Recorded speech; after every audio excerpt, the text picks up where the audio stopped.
자, 복귀 테이프 10강 시작하겠습니다. 여기부터 이제 어문 규정 들어가죠. 일단 맞춤법 부분인데요. 핵심은 어떻게 적는 게 바르게 적는 것인가, 그 다음에 어떻게 띄어 쓸 것인가, 이런 것들 나오는 부분이에요. 자, 일단 총칙 부분 한번 보죠.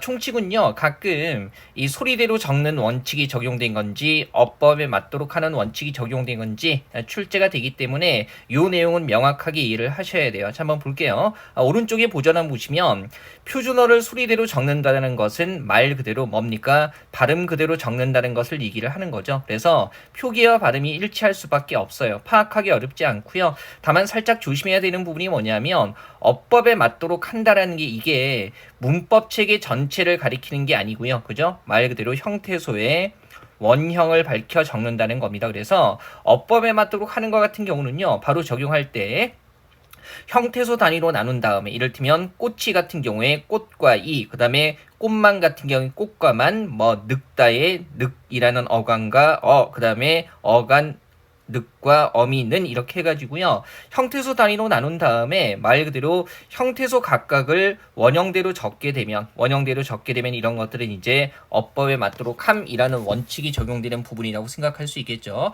자, 이번에 자무 부분에서는요. 일단 기본적인 내용은 한번 보시고요. 그죠? 크게 어려운 내용은 없고 다만 여기에서 이제 사전에 올릴 때 순서 같은 게 중요하죠. 일단 자음 같은 경우는 가나다라 마바사 아자차카 타파 순으로 이어지는데 짝을 이루는 된소리가 예사소리 바로 다음에 이어진다라는 거, 이것만 보시면 되고요. 모음 같은 경우는 살짝 주의하셔야 하죠. 이를테면 모음의 기본자, 이 개념 플러스 부분 보세요. 그래서 사사이로 배치한다고 했죠. 아, 야, 그 다음에 여, 그리고 오, 그죠? 요, 우, 유, 그리고 이 이렇게 배치한 다음에 첫 번째 줄과 세 번째 줄은요. 기본자, 모음의 기본자 다음에 바로 이를 결합한 형태가 이어지는 거고요. 그죠? 그 다음에 요 두 번째 줄이 중요하죠. 오 다음에는 아, 에, 이를 결합한 게 순서대로 나오고요. 그 다음에 우 다음에는 에, 이를 결합한 게 순서대로 나오고요. 맨 마지막에 의와 이 사이에는 역시 의에 이를 결합한 의 나오고 맨 마지막에 이가 나오게 되는 거죠. 요즘에 이제 맞춤법 문제가 많이 나오지는 않기 때문에 나와도 한두 포인트기는 한데요. 그래도 우리가 틀리면 안 되는 문제이기 때문에 나왔을 때 틀리면 안 되는 문제이기 때문에 출제되는 포인트 중심으로 그죠? 요 총칙 적용하는 거, 그 다음에 사전 등재 순서 같은 것들은요, 잘 알아두셔야 되죠. 자, 그 다음에 크게 봤을 때 이제 원형대로 적는 경우 한번 보시면 구개음화 같은 경우는 그죠? 조건이 일정하게 그죠? 이 조건이 일정하게 나타나는 문법 현상이기 때문에 원형대로 적어요. 그 다음에 디귿 소리 받침 같은 경우는요. 이건 말 그대로 옛날부터 시옷으로 적어왔던 어휘들은 말 그대로 언제나 시옷으로 적는다는 거, 아마 덧조거리 돗자리 우더런 했을 때 잘못 적는 거 없었을 거고요. 그 다음에 3번하고 4번은 우리가 발음은 크게 신경 쓰지 마시고요. 묶어서 그죠? 한꺼번에 묶어서 생각해 보시면 원래부터 예인 것은 다르게 소리 나더라도 예로 적고, 그 다음에 원래부터 에인 것은 에로 적고요. 그 다음에 원래부터 의인 것은 다르게 소리 나더라도 의로 적는다. 이것만 기억해 두시면 되죠. 이게 일단 무슨 규칙적인 원리가 있는 것들은 아니기 때문에 원래 형태를 아는 것들이 중요해요. 그래서 여기에서 중요한 어휘들, 자, 핑계 같은 경우는 원래부터 이중모음 예인에, 그 다음에 게시판이나 휴게실 같은 경우는 원래부터 이 개자가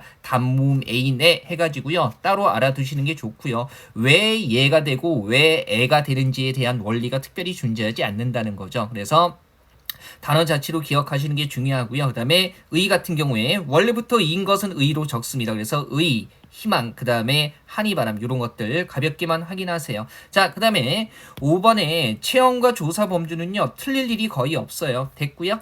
그 다음에 6번에 어간과 어미, 얘도 기본은 틀릴 일이 거의 없죠. 다만 어미 형태, 그죠? 기본적으로 알아야 되는 것들, 꼭 기억해야 되는 것들이 있기 때문에 특히 이런 거요. 그죠? 자, 리을 걸, 리을개, 그 다음에 리을는지 같은 경우에 얘는요 어미의 기본 형태를 꼭 기억해 주셔야 합니다. 그래서 이를테면 리을걸 같은 경우에 공부할 걸 해가지고요 발음은 된소리로 나지만 표기할 때는 이렇게 예사소리로, 그 다음에 리을개 같은 경우도 마찬가지죠. 전화할게 라고 된소리로 발음은 하지만 표기할 때는 리을개, 특히 이런 어미요 비가 옳는지라고 했을 때 리을는지라는 형태가 맞다는 거죠. 발음 때문에 헷갈리지 않도록 조심하셔야 됩니다. 그죠? 리을걸, 그 다음에 리을개, 그리고 뭡니까? 리을는지 했을 때 여기에 니은 딱 들어간다라는 거 확인해 두시고요.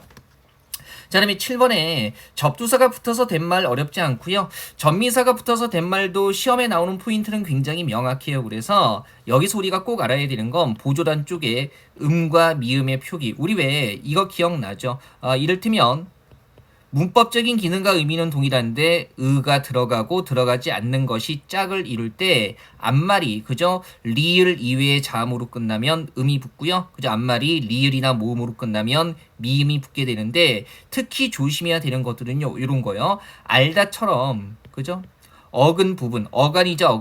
이렇게 리을로 끝날 때는 뭐가 붙어서 미음이 붙어서 결과적으로 겹받침 리을 미음으로 표기된다라는 거 이런 것들 조심하셔야 되죠. 그래서 살다 같은 경우도요. 그죠? 살다의 살에 음이 아니라 뭐가 붙어서 미음이 붙어서 3 이런 식으로 된다라는 거 이거 꼭 기억하셔야 되고요. 자, 개념 플러스 부분에서 어려운 것은 없어요. 다만 2번 부분과 관련해 가지고요. 요 단어를 중에서 그죠? 여기 나오는 어휘들 중에서 잘못 적고 있는 게 있다면 어떤 전미사가 붙었는지 암기할 필요는 없다고 했죠. 하지만 잘못 적고 있는 게 있다면 체크해 두시고요. 확인만 해 두시면 되겠습니다. 자, 복귀 테이프 10강은요. 이렇게 해서 마무리하겠습니다.